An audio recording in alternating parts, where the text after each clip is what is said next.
Steam Deck is everything Valve promised, a handheld with all the potential of a PC and a huge library of games ready to go. Owning it is a game changer, but reviewing it was a nightmare. It's good news for the real customers though, because it's a testament to the energy and effort Valve is putting into getting all the bugs and glitches smoothed out before it ever reaches your hands. It's not an exaggeration to say that over the short time we've had early access to the machine, the middle tier 256GB version, updates have dropped every couple of days, smoothing out a wrinkle in the software here, adding a new feature there. Games are being tested and verified with a new system purely for ranking their viability on the Steam Deck, but most of the untested ones we tried worked anyway. Between the publication of this review and when the Steam Decks start arriving in those lucky first customers' hands, expect many more games to have the coveted green light. At first handling, the Steam Deck feels big, but not awkward. My brain barely registered the difference when I swapped between my Nintendo Switch OLED and the Steam Deck, despite the 200 grams or so of difference in weight. The Steam Deck just feels like a well-balanced machine, comfortable for hours of couch or coach play, though I don't recommend playing it in bed and dropping it on your face. That 1.5 pounds of plastic just hits different when it's your teeth. The layout of the controls takes a little getting used to if you've gotten comfortable with an Xbox controller or a DualSense, but your thumbs quickly adjust to the higher, wider position of the thumbsticks and buttons. The trackpads are a nice precise change, reactive without being twitchy, to trying to use a cursor with thumbsticks for simulation and point-and-click games. The haptic feedback, while a step down from what you'll experience with a PS5 DualSense, definitely gives a nice satisfying feel to big moments in games. There's a USB-C port on the top of the deck, which is your link for peripherals, power, Ethernet and external display. But there's only one. So if you're planning to have, say, a controller and a charger plugged in, you're going to want to invest in a USB-C hub that's set up for power. And honestly, while battery life varies depending on a bunch of factors, like what you're playing, settings, FPS, all that jazz, you're going to want to have a charger nearby. Valve has put the battery life somewhere between 2 to 8 hours, but the internet has found ways to get it down to 90 minutes running games with uncapped frame rate and VSync disabled. I found I could get several hours of Dying Light 2 in with the battery outlasting the time I had free to game, but always needed to juice it up overnight ready for the next day's gaming, or keep my charger handy for the long days of fiddling and testing. Right now my Nintendo Switch is my travel companion for the 5-hour flights I take home, but I plan for it to be the Steam Deck in the future. Yes, it feels power hungry at times, but it charges quickly, and there are plenty of high-capacity USB-C power banks from reputable brands like Anker that should help me extend the playtime. What was most attractive about the Steam Deck for me, and that rang true during the review process, was the chance to experience all the variety and weirdness that the world of PC games has to offer, without needing to be tethered to a desk or to have a laptop burning red marks into my thighs. PC gaming has certainly become more portable over the years, with mini PCs and ever lighter laptops, but this is the first time it's really felt like something that you can easily access anywhere and at any time. I had more time to revisit old games or get lost in new ones I hadn't had time for before, or even wander into the kitchen to cook dinner and keep playing the game I had started earlier on my desktop PC. So what about the games? Valve is determined to make it easy for you to get the most out of your Steam Deck with minimal stress. While we didn't get to see it, there will even be an Aperture Labs themed minigame to show you around the handheld.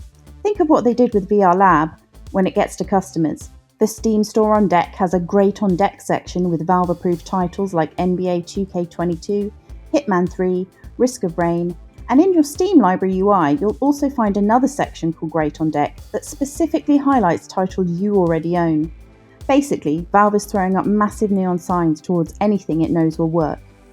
With the 256GB of onboard storage, which you can expand with a separate memory card, I didn't feel too restricted with the games I could download. For instance, Dying Light was 44GB, Elden Ring was 47, God of War is 64. Updates on the machine took up about 80GB of space, and a mysterious other category ate just 13GB. Indie games like Lake and Scarlet Hollow came in at around 2GB, so that's a lot of space for small, meaningful experiences. If you're playing a different AAA blockbuster every day of the week, you're going to need extra storage, but I think most players will find they have plenty of room to breathe. Obviously, without serious stimulants and a time turner, there was no way I was going to be able to test every game on Steam, but I was impressed how many random untested titles I could try without a problem. Dying Light 2 ran perfectly, and being able to move from my desk to my Steam Deck thanks to Cloud Save was incredibly convenient. point-and-click adventure games like Detective Dye, The Silk Rose Murders were a breeze to play thanks to the trackpad, and my guilty secret, hidden object games, were no issue despite the smaller screen. Steam Deck is at its heart a small PC. Going into desktop mode is relatively easy to do, but not so easy to use once you're in it. Right now the on-screen keyboard doesn't pop up, and while the trackpad doubles as a mouse, typing anything into your browser means hooking up a keyboard. Again, this could be fixed by the time Valve gets it to customers, but it's a bit of a pain nonetheless. Also, for kids raised with Windows PCs and Macs, Linux might feel a bit daunting at first. Once you get the hang of it all though, you can watch Netflix like you can on any PC through the browser, browse through different Linux apps, and get some idea of the weird and wild things people are going to do with this portable powerhouse. In the Linux App Store, there's a selection of emulators, so you can live that SNES life on the go in 2022. You can install the Windows OS if you're a Bill Gates stan, or just go with the classic Twitter doom scrolling until your battery dies. One thing to note, and perhaps unsurprisingly given this is a Steam machine, there's currently no easy way to set up other launchers like the Epic Games Store on Steam Deck. Epic only provides downloads for Windows PC and Mac. Of course, the internet always finds a way, so there are open source launchers like the Heroics Games Launcher that have been created for Linux to allow you to play Epic games on the platform. But on investigation, I got nervous when the instructions included phrases like yarn and node, and putting the program on a review unit. Epic will almost certainly be thinking about an easier option for Steam Deck owners, but for now, it's only an option for the brainy and the brave. So should you buy a Steam Deck? Getting hold of the Steam Deck early has been a privilege and a reminder of why consoles, ready straight out of the box with zero tech expertise needed, are still an attractive option for gamers. My adventures with my new portable PC have included having to dig out an old keyboard after accidentally bricking it with an update it didn't have space for, constant software updates, and at least one panicked email to Valve's incredibly patient tech support. The good news is that by the time your pre-order arrives, most of these bugs and glitches will just be old battle tales that early testers bore you with on the internet. Updates have been almost daily, each one eliminating an old issue and getting the Steam Deck closer to being a gaming essential. Knowing Valve, it'll be tweaking it for months and years to come. I feel like I'm in a sweet spot for the Steam Deck. I've got a big library of Steam games, so I'm already invested in the ecosystem, and I'm not the sort of person who's going to freak out about running games at a slightly lower settings for the privilege of playing them away from the desk. I'm probably still going to choose PS5 or PC when it comes to the big AAA releases, but Steam Deck is going to be my go-to for everything else. The highest compliment I can give it is that if I hadn't pre-ordered one before this testing, I would do now.